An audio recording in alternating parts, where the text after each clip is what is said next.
for sale, I got game for sale. I got game for sale, I got game for sale. I got game for sale, I got game for sale. I got game for sale, I got game for sale. And I've been playing it well. Had a dollar in the dream, I've been wearing the scale. Found purpose, I've been working through my fingernail. It's the world, let's travel, pray I paved it well. I got game for sale, I got game for sale. I got game for sale, I got game. Gotta reach to be the one on top. No team like the one I got. You're now live with the OneBlockShop.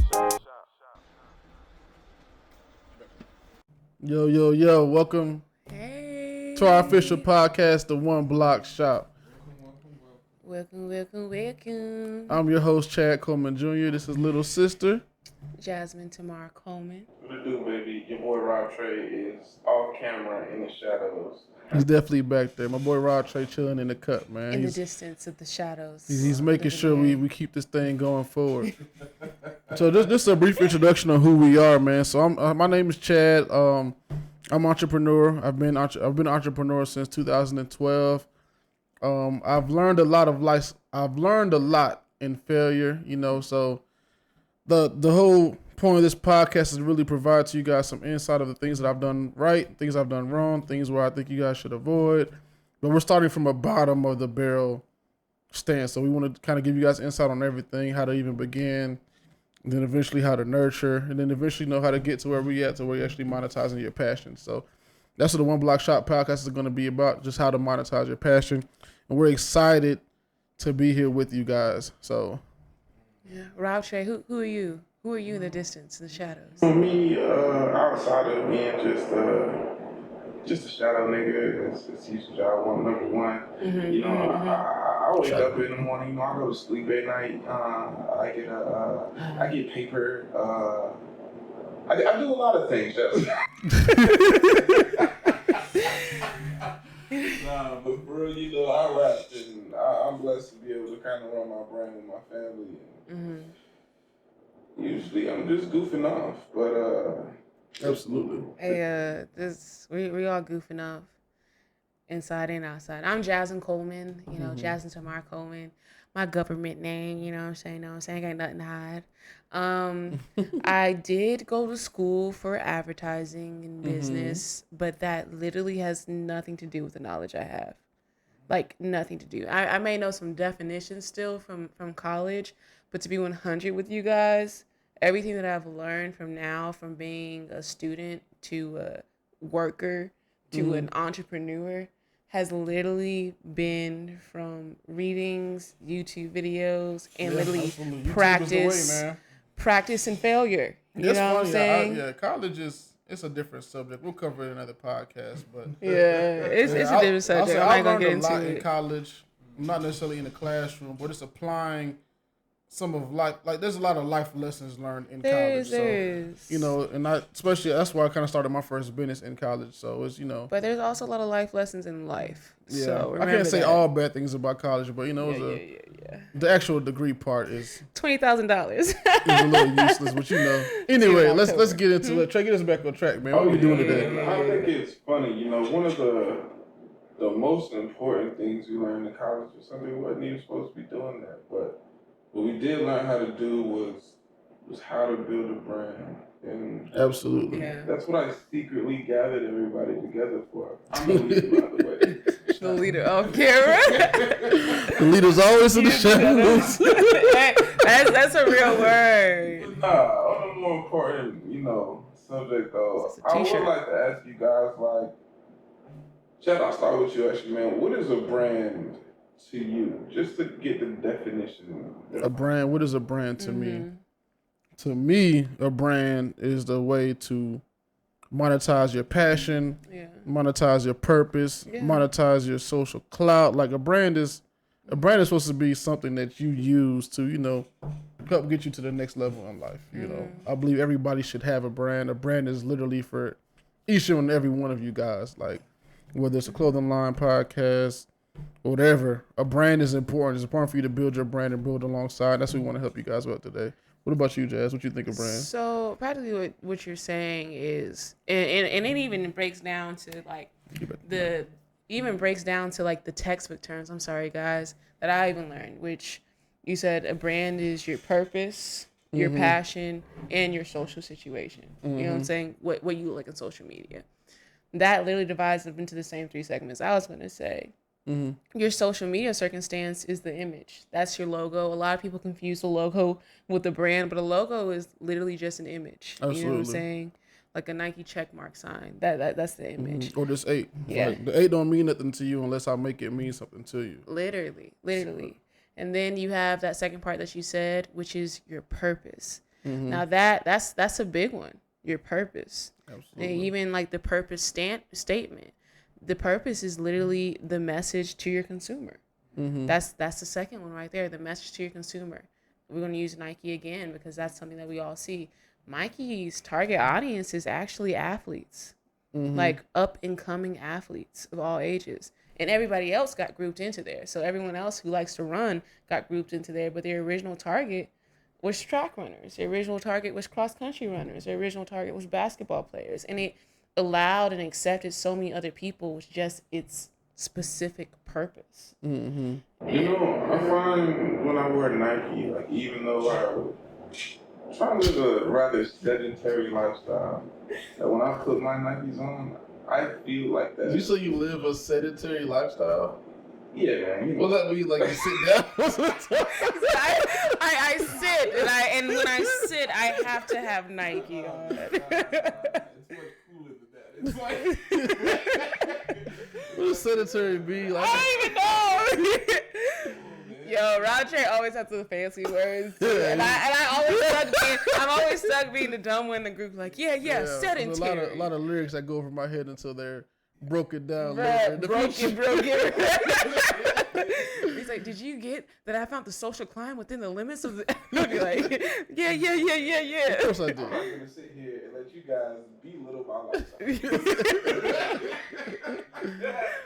But, I see Nike, and I would find myself personally, outside of making me want to be an athlete, when I see the brand Nike, a big thing that it makes me want to be is rich. Just like the Nike name is, man. How is it that, I get my brand, I want what Nike has, man. How about And that goes with the third part, the 3-part trifecta. We just talked about the purpose, which is also the message, the social media, which is also the image, the logo, and then the last thing is your passion. Nike's passion was selling clothes. Clothes, which is the last thing, a product or service. Remember, guys, we're talking about the foundation of your brand, right? Foundation. So, like, if your foundation is strong, like literally everything else is easy. Like, think about sell. If you know who your target market is, you know who the brand is for, you know what you're about. It's easy to do photo shoots from there. It's easy to do music videos. Like the ideas come to you because you're able to actually work in a tunnel. You have tunnel vision. So it's like you got to worry about, I can do this or I can do that. Like, nah. You do athletic wear. I mean, there's we've seen plenty of athletic commercials. Let's make one like that. Your brand is about Pothead Panda. That's my brother Rod Trey's brand. Hey, shout out to Pothead Panda. Yeah, so your brand is about this. Let's make our advertisers about this. You know what I'm saying? Like, it's a very easy way when the foundation is solid. Yeah, it's very easy to build your brand. So Shout out Pothead Panda. Pothead Panda. Subsidiary. Pothead Panda industry. I hate him. What we got next, Go ahead bro? and tag mine. The next thing that I'm sure who's at home and dying to know, like, what is the most important thing about starting up my brand? Like, what personality traits and things like that do you think are integral to, being that Nike man I strive to be? Like I said, so the first thing we're going to actually do is we're going to think about who our target audience is. Who's the target market? Who does this brand represent? I know a common misconception is, if my name is Chad, I have a logo called, Chad the Dad, because I'm also a dad. It's pretty awesome. He's a father of 2. Here's the logo, it's a CTD. I mean, just the best logo I've ever seen in my life. David Taylor made it. I think it's better than Nike. The best graphic designer there is. I think it's better than Nike. I think it's better than pretty much anything I've ever seen. But the problem with my Chad the Dad logo is that, it's obviously for me. I didn't consider my target audience. I didn't consider who would be thinking about this logo. I just kind of considered that it looked cool on me. So guess who wants to buy the Chad the Dad t-shirt? Just me and my father. Whose name is also Chad. So the two Chad the Dads that I know have access to this t-shirt. So what we want to do is we want to build a brand. We want to build our brand based on it representing our target audience. Right. So when somebody wears a shirt, they should feel comfortable in their skin, because that's why people wear graphic t-shirts, to represent and express themselves. Yeah. So we build our brand so that they can express themselves with our merchandise. Yeah. And that's how you kind of allow yourself to have this conglomerate, like eventually become a Nike, because basically you just find all you gotta do is just find more and more people like this. Like more and more athletes, you know what I'm saying? Yeah. More and more stoners, or more and more whatever your niche is. Like my wife, her brand's about healthcare professionals. So as a marketer, we have to find more healthcare professionals that would like to express themselves with our t-shirts. And that's what we got to build a brand on. Like you take down that foundation and you make it work. You know what I'm saying? Like you don't have to, like I said, if you do the foundation right, it becomes easy for you. Like we just make gear for these people.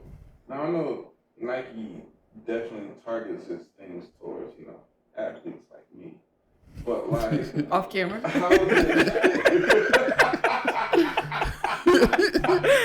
I took like 3 basketballs off camera. Off camera, he did it all. Y'all, if y'all want to see what Fat Man Trey looks like, go on his Instagram, Fat Man Trey, or check him out. You can find him looking at basketball with no hands. With no hands. Doing the backflip this week. That will be on next episode of podcast. We are lying. We are lying to you.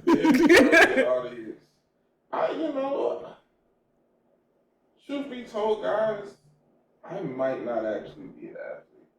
Like, how is it that an individual person can find their target audience? Like, what do they use to go on? Let's use an example. Let's use an example of a person that's actually sponsoring us for this episode with I'm gonna say with Pothead Fandom, okay? Who's actually sponsoring us in this episode, which is non-ETF. Right. He's a prime example of that. Shout out non-ETF. My boy Token Black, man. Check out non-ETF.co. But let's go ahead and go back to the example. And I want you to watch him as well when we talk about his example too. So there's 3 things that he's interested in too that have nothing to do with each other. It reminds you that we are 90s babies. Yeah. We're 90s babies. So when we were brought up, you know what I'm saying? We're not saying no ages. Don't ask for my age. When we were brought up, a lot of things that we were into weren't cool. His favorite things was a gamer. And I'm not talking about like the gamer that you see on today's television. I'm talking about Yu-Gi-Oh cards. Oh yeah, I'm going straight back in my day times. Yeah, back in my day, man. Back in my not the cool gamer shit. No. It's funny because he's actually one of my high school friends, and he's always had this passion for Yu-Gi-Oh. But it was a very secret passion of his, because if we were to find out, we were, it was over. We weren't the nicest people in high school. We were very. I hid my comic books. So back then it wasn't called being mean. We were just friends, and friends just got on to each other about whatever you could find. And you know what I'm saying? And that was one of those things that, if my friends found out I played Yu-Gi-Oh, they'd have ammo for years. When you have to pretend like you didn't know Pokemon names for a second. But everyone knew. But I played Pokemon. Trey played Pokemon. We wasn't bringing Game Boys to the high school. It was at the house. I literally had a DC encyclopedia, and I would write down their level forms that I created myself and say who was going to beat who based on what universe. That's how deep it got, and I hid that shit.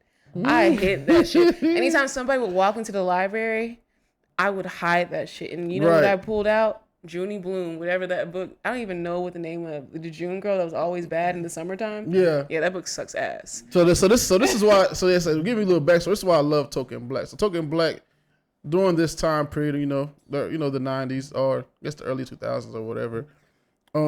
He was a varsity basketball player who had this secret life, a secret passion of playing Yu-Gi-Oh, playing Pokemon, whatever, rapping, because we all, like Trey rapped, we had a whole little, we'll tell you about that later. Yeah, we had a whole little gang of weirdos that did fun stuff. But he took one of his passions that he used to kind of have in the dark, and then as he became a man, he was able to ultimately find people that's also passionate in these same things, and then build a brand based off of it. So like now it's crazy. Watch him, because now I'm seeing him in the Pokemon Cypher, the Cypher Gang video that Shofu puts together, and it gets 2 million streams. He got one of the hardest verses on there, and from that he's able to bring people back to his Instagram page or back to his YouTube and his streaming channel, and then monetize those people when he gets there. So he's able to develop a brand based on the people he wants to target, who are people just like him. And all the things that Chad said in depth are things that we're going to be teaching you on this One Block Shop. Yeah, we're going to get into all of it. Focus on is the brand and the fact that his 3 things was gaming, rapping, and his family. Like, that's crazy. And he was able to monetize. Yeah, he's able to monetize it. Like I said, I'm happy to be a part of it, and we're happy to be able to watch it. Really, yeah. Like I said, his brand is called 90tf.co. Like I said, he's a streamer, gamer, and also a rapper. He releases music as content as well. And his early website, which was just the tokenblack.com website, one of the top selling shirts said 90TF on it. So 90 It wasn't his name. Yeah, not his name, but 90 means like what in Japanese, like usually in that culture of, if you're a gamer, you probably also watch anime. It's kind of the same. Like I said, it's a little bit off the niche, but it's still on niche, if it makes sense. So if you're, like I said, if you're a gamer, you probably watch anime and stuff, so people automatically understood the shirt. It's like a natural crossover. Right, yeah, the shirt said what the fuck. So basically 90TF means what the fuck. And that shirt went crazy. Hilarious. I think like a crazy important thing to pull away is that one thing that we've learned in this process is that if you can entertain somebody for a period of time, you can definitely sell that person something in that same period of time. Absolutely. Being an entertainer is great. Yeah, and that's exactly what he did. He nurtured his audience. Go on YouTube. Go to Token Black. Type in Token Black. We'll have the link below. Check out his music video, Wave Emoji, that's coming out today. Yeah, dropping today. Yeah, it's literally dropping today. You see a man in his full love. Watch the Pokemon Rob Trey's Cypher. in it too. Oh yeah, yeah, Rob Trey's in it. If you don't know what Rob Trey looks like, watch the music video. On that. It's way different. Yeah, it's way different, man. He's on camera not saying anything. It's the exact opposite of the day, but yeah. But check that out to see what a man living his passion looks like, and then how he figured out how to monetize it. Yeah, like my boy does live stream. He does Twitch. People pay to watch him play the game, and then people also support his brand. Like I said, so after the 90TF initial shirt launch, we was able to okay, people like this shirt. Let's make it a different brand that he can then push. You know Expanding what I'm saying? the brand. Not only does he attract people that are fans of himself, fans of his music, fans of the Yu-Gi-Oh status, all that stuff. Now we're able to tap into a market of people like him that may not stream Yu-Gi-Oh, they may not play Yu-Gi-Oh, but they may play Digimon, or they may they may do something else, but it's still part of the community, right? And that's what his brand represents. His brand represents this community of people, and when they buy a shirt, they feel included in the people. Yeah, and that's why the brand's doing so well. Literally. His target audience is niched down. He has one that's super niche and one that is niche, but it's still growing. I think we're not gonna run short on people who become fans of anime or never. Yeah, anime is just up there. Yeah, and it's genuinely crazy because practically what we're saying, which is so hard for people to grasp, because it's a lot easier to grasp onto other people's dreams and not your own. But living in your purpose can sell anything. Yeah, just living like freely in your passion. Yeah, in your passion. It's kind of the same thing. Like sometimes your purpose is like one of your biggest passions. It just depends on what it is you're doing. And that in itself is a brand. You know what I'm saying? The thing is, you can make it a brand. Yeah, you can make it a brand. You can make it a brand. The thing is how to monetize it, and that's what we're going to guide you today. So, we all been talking about literally your passion this, your passion that, and I know that we believe in giving people treats, like 100%, and that's why we gave you guys some homework. people who are actually serious about it, it's due Monday. You're back in school. We're all learning every single y'all day. not doing nothing at the house. Like, bro, you're not doing anything they're not doing anything that they want to do. You know what I'm saying? You just got back home for some bullshit job while you had to listen to... people might like their jobs, but it's time for some homework. It's bullshit when it's not what you want to do. You know what I'm saying? Yeah, it can be as friendly as possible. Anyway, y'all. That's enough of me talking about my life. I had a great job, but it was like, I'm not supposed to be here. But anyway, we Chad, Trey, Roger did not have a great job. I've had a lot of jobs. Nobody believes me, but I've had more jobs than both of them combined. Yeah, it's a fact. I had a lot of great long-term jobs. I wasn't always. I mean, I had the most amazing bosses too. But I always had a side hustle, but the job definitely for me always came first for a long time till I got fired. That was my last job. I'll tell you this. Anyway, this is your homework. We're going to talk about backstories right now. It's not my last job I got fired from, but I was like, yo, I'll never work again. Never. Else. But anyway, on my day off too. Oh, God. Anyway. Oh, man. Homework. So, yeah, this is your homework, man. So, today's homework is going to be so I'm going to help you guys with what's the process called? So we're going to call the process starting make this your brand. Baby. Yeah, starting your brand. At least coming up with the name anyway. So so your homework is coming with your brand name, right? So there's some requirements though. So number one requirement, it has to represent the people, your target market. Don't make it represent you. Unless you're going to become a person of stature that represents your people, probably shouldn't put your name on a t-shirt just yet. You know what I'm saying? We're all starting from the bottom. Let's just go ahead and make a brand name that represents your target market. Let's talk about why that, because we haven't talked about that. A lot of people want to put their shirt like Ralph Lauren on a t-shirt, and there's a big reason why not to do it at the placement that you are in your career. So like you said in the beginning of the career, I think we touched on it with the Chad the Dad. Yeah. The Chad the Dad logo. But they were like, I'm selling designer clothes, not a t-shirt. So if you can afford designer clothes early on in the process, let's go for it, man. Like if you got a couple thousand, 10,000, 20,000 to really send overseas to get the manufacturing made, let's do it. Like I'm not telling nobody to not do it, but I know that most of you guys listening to this podcast, a $500 investment or a $2,000 investment is a lot easier than getting a boutique or getting a line of clothes made designer, or even be able to cut and sew your own stuff. Like I know my boy, I got a friend, James Lee, that's his designer clothing line, but he actually hand sews and cuts his stuff, so I feel like when you're going in that niche, that's a whole different niche of clothing. That's a little bit harder to do. It requires a skill set. It does. But that's why these people put their name on it, because these people are advertising their skill set and making actual garments. So it's like a designer signature. Right. And those are the brands that I commonly see people put their name on. Like, okay, Ralph Lauren, Tommy Hilfiger, James Lee Clothing. Like these brands, like people are, you know what I'm saying? It comes to them, you know what I'm saying? God bless them, very creative skills. But the graphic, we're talking more about graphic tees. We're talking more about clothing lines. Something to begin with. Yeah, something to begin with. We're buying garments wholesale and decorating them and then reselling them. Now understand that there is an ideal way to go about these kind of things, but there's also a way to get things done when resources aren't as available as they may be to certain people. Ralph Trey with the advice off camera. Let's do it. If you have the resources, by all means, we'll explore how it is to do that in an ideal world too. But baby steps. It's very easy to make an investment on graphic tees that may cost you $500 to $600. Well, okay, let's go back from the homework. Flip that. Oh yeah, my I'm sorry, bad. y'all. Yeah, I'm the one that got us off track. I just wanted, but for real though, I just wanted to make it clear to the audience that to specify your things based off of, having a wholesale. Like you can be selling lingerie if you have a wholesale vendor. Like that's amazing, you know what I'm saying?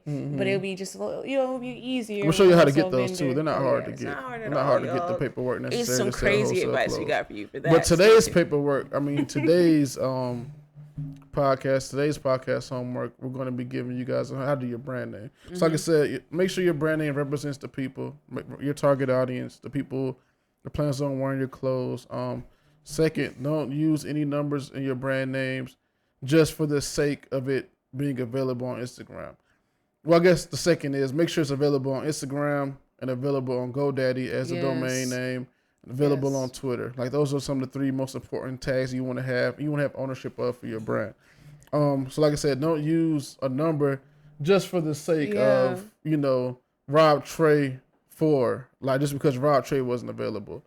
You know what I'm saying? Actually, Rob Trey 3000, but I was advised against it. Yeah. Yeah, because it's already, we want to be a person. We want to be as unique as possible. Yeah. You know what I'm saying? We want people to type in our stuff that everything pops up, boom, boom, boom, boom. You know what I'm saying? We type in OneBlockShop. I want it to be that OneBlockShop first 3 website, YouTube, Twitter, everything pops up because it's all got the same name. Or even an acronym, you have the full name website and the acronym. Right. Like that's perfect. But adding numbers, that's when we get to numbers. We want to avoid numbers. We want to avoid underscores. We want to avoid dashes, just for the purpose of being as unique as possible. Like I say, it's going to be challenging.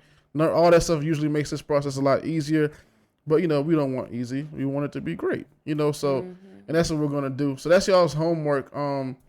Like I said, a thing I like to do, because we've done this plenty of times. Like I said, I literally pull up GoDaddy and Instagram and just type them in.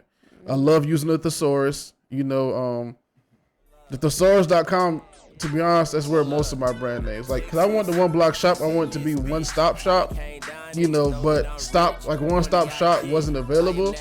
So I just kind of had to find other words, where it made sense. And then block, I think it was on thesaurus, like block was like a what's the name? Synonym for whatever I was looking for. And I was like, OneBlockShop sounds pretty cool. Let's go with that. It's perfect. So but then like I said, then that was available on GoDaddy. It's available on Instagram, Facebook, Twitter. Like there was no other OneBlockShop.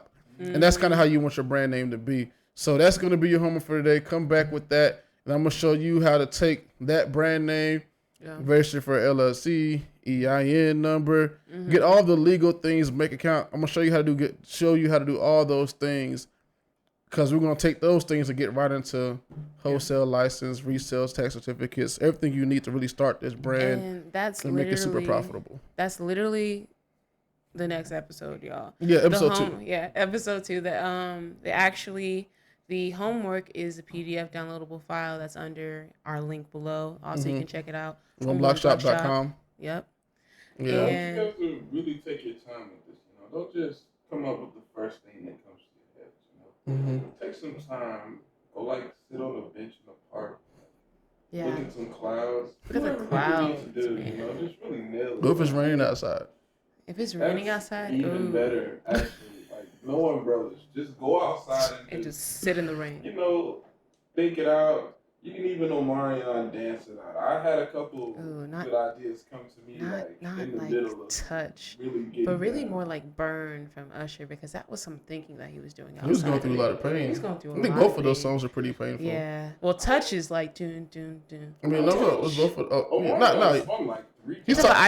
talking about Omarion. You're talking about "And You Got Served." You Got Served. That was hardcore. Was it Omarion too? Omarion has a dancing film. It was the guy that recovered from the injury. It wasn't Omarion. They was both dancing. Okay, there's so many rain scenes. Remember Moose danced in the rain from Step Up? Stop the Yard. He danced in the rain too. I think every dancing movie. Yeah, the guy that got beat up was like, because Omarion didn't show because he was with his sister. Oh shit, that is a movie. That's I know exactly what you're talking about, because the girl from My Wife and Kids is in there. That's the dancing in the rain scene. And it looked like it smelled like Cantu butter. Omarion was dancing in the rain. So they both were training. It was a training montage. What's with dancing in the rain? I don't know, man. I'm gonna try it out. Hey, shout out Blue and Exile, man. Dancing in the rain. That shit fire. It's shit fire. It's a song? It is. Okay. Dancing in the Rain is musical, right? That's Singing in the Rain. Singing in the Rain is a musical. Anyway, man, y'all got homework, man. We're gonna, you got homework, and we have don't forget to tell them we have notes to help them guide. Oh yeah, so we got special PDF notes prepared by yours truly. They're only $5. It just be like a read along for you guys to kind of check in. It's a way for y'all to support the channel as well as just a way for you guys to have I know some people are, what's it called? not visual learners, but yeah, they're the other learner. Basically, the notes are for you. So this is for you, but it also. Yo, that's actually on another podcast. I can't think of the name right now, but it's on another podcast that talks about that. But the notes actually have a couple of extra things that we just couldn't discuss either. Such things like as we target audience, target market, breaks down branding and uses a couple of examples. It's really great. It's great information. Definitions, paragraphs, and a couple of links for you guys. Examples to help you further your career. Check that out. And we're out. I'm Chad Coleman Jr., your host. I'm Jasmine Tamar Coleman. It's me, the Shadow Man, Offset. Shadow Man is also here. It's Robert, man. You can find me on Fat Man Trey with a Y on Instagram mostly. I was gonna say everywhere.